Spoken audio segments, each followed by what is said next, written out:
আসসালামু আলাইকুম রহমতুল্লাহি ওয়া বারাকাতুহু। সম্মানিত ইমানদার দিনদার মুত্তাকি পরেজগার ভাইরা, আজকের ভিডিওতে আমরা বলতে চাইবো যে মাগরিবের পরে একটি দোয়া যদি, একটি সূরা যদি পড়েন, তাহলে কখনো আপনার কাছে বিপদ আপদ আসবে না এবং আপনার অভাব অনটন থাকবে না। এবং তার সাথে সাথে আমরা বলবো ৫ নামাজের পরে, অর্থাৎ ৫ ওয়াক্ত যে নামাজ রয়েছে সেই ৫ ওয়াক্ত নামাজের পরে কোন কোন সূরত পড়লে, কোন কোন কোরআনের আয়াত পড়লে আপনার বাড়িতে রিজিক হবে, বাড়বে, আপনার বাড়িতে বরকত আসবে, আপনার বাড়িতে রহমত আসবে, আপনি সমস্ত রকমের শয়তানের যে একটি কুপ্রথা রয়েছে, কুমন্ত্রণা রয়েছে, শয়তানের যে ফাঁদ রয়েছে সেটা থেকে বাঁচবেন এবং এমন অনেক ক্ষতি থেকে বেঁচে যাবেন শুধুমাত্র ৫ ওয়াক্ত নামাজের পরে এই সূরতগুলো পাঠ করার কারণে। এমনকি বলা হয়েছে যে এই ৫ ওয়াক্তের মধ্যে এক ওয়াক্ত এমনও আছে যে ওয়াক্তে এমন একটি সূরত পাঠ করা হয় যার কারণে মানুষ কবরের আযাব থেকে বেঁচে যাবে। জি, তো চলুন আমরা আজকের এই ৫টি নামাজের পর কোন কোন সূরত পড়লে আপনার জীবন ধন্য হবে, আপনার আখিরাত তৈরি হবে এবং দুনিয়ার যে জীবন রয়েছে এই পার্থিব জীবন আপনার উন্নতি কি করে আসবে। আমরা সর্বপ্রথমে বলবো যে ফজরের নামাজের পর কোন সূরত পড়বেন, কোন সূরা পড়বেন। বলা হয় যে ফজরের নামাজের পরে কোনো ব্যক্তি যদি সূরা ইয়াসিন পড়ে, আল্লাহ তাবারক ওয়া তাআলা তাকে সন্ধ্যা পর্যন্ত বিপদ আপদ থেকে বাঁচিয়ে রাখেন। আবার কেউ যদি সন্ধ্যাবেলায় সূরা ইয়াসিন পড়ে, তো আল্লাহ তাবারক ওয়া তাআলা তাকে সকাল পর্যন্ত সমস্ত রকমের বিপদ আপদ থেকে বাঁচিয়ে রাখেন। এটি হলো সূরা ইয়াসিনের ফজিলত।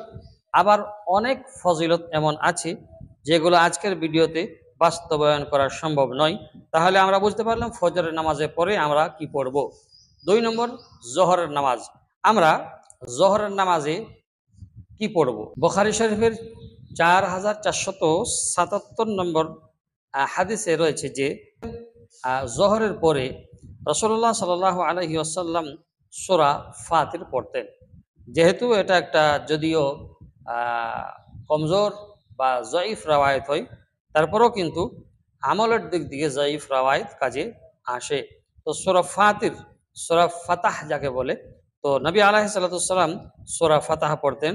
এতে কি হবে, জোহরের নামাজের পরে যদি সূরা ফাতাহ পড়েন তাহলে মুসিবতে আল্লাহর সাহায্য পাবেন। আপনি যদি কোনো মুসিবতে থাকেন, কোনো অসুবিধায় থাকেন, কোনো দুঃখে কষ্টে থাকেন, তাহলে সেই সময়তে আল্লাহর এই সূরত পড়ার কারণে আল্লাহর তরফ থেকে আপনি কি পাবেন, সাহায্য পাবেন। আর ৩ নম্বরে যে রয়েছে সেটা আসরের নামাজ। আসরের নামাজের পরে মূলত নির্ভরযোগ্য হাদিসের মধ্যে কোনো সূরত পাঠ করার কথা আসে না, তবুও তাফসিরে আপনার যে কাশফের মধ্যে একটি ব্যাপার এসেছে যে সূরা নাবা যদি পড়া হয় তাহলে এতে কি হবে, প্রচুর পরিমাণে নেকি হবে। ৪ নম্বরে আমরা বলবো মাগরিবের নামাজ। যে হেডিংটি আপনি দেখেছেন, যে টাইটেলটি আপনি দেখেছেন বা যে থাম্বনেলটি আপনি দেখেছেন, এটা হলো মূল বিষয়বস্তু। মাগরিবের নামাজের পরে আমরা কি পড়ব? তো মাগরিবের নামাজের পরে আমরা সূরা ওয়াকিয়া পড়ব। এই সূরা ওয়াকিয়া পড়লে কি হয়? সূরা ওয়াকিয়া যদি আপনি অনবরত রেগুলারই মাগরিবের নামাজের পরে বা মাগরিবের পরে আপনি পড়ে নেশার আগে আগে, তাহলে আল্লাহ তাবারক ওয়া তাআলা কখনো আপনাকে পিপাসিত অবস্থায়, ক্ষুধার্ত অবস্থায় রাখবেন না। পিপাসিত অবস্থায় কোনো দিন কখনো কোনো অবস্থাতেই আপনাকে রাখবেন না।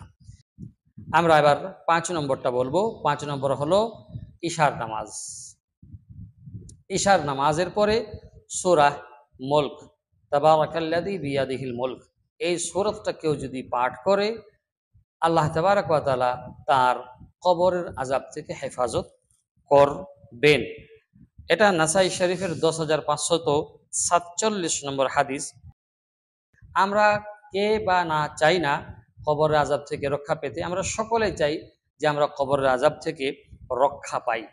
দিনে কি করলে ভালো হয়, সন্ধ্যায় কি করলে ভালো হয়, রাত্রে কি করলে ভালো হয়, মাগরিবের সময় কি করলে ভালো হয়, আমরা সকলেই চাই, হ্যাঁ না? তো সেই ক্ষেত্রে আজকে আমরা এই 5টি নামাজের পরে কোন কোন সূরা কি কি পড়বেন আর কি পড়লে আপনার ভালো হবে আমরা সংক্ষিপ্ত আকারে বলার চেষ্টা করলাম। আল্লাহ তাবারাক ওয়া তাআলা আমাকে আপনাকে সকলকে আমলে পরিণত করার তৌফিক নসিব করুন, আমিন। ভালো থাকবেন, দোয়া করবেন। আসসালামু আলাইকুম ওয়া রাহমাতুল্লাহি ওয়া বারাকাতুহু।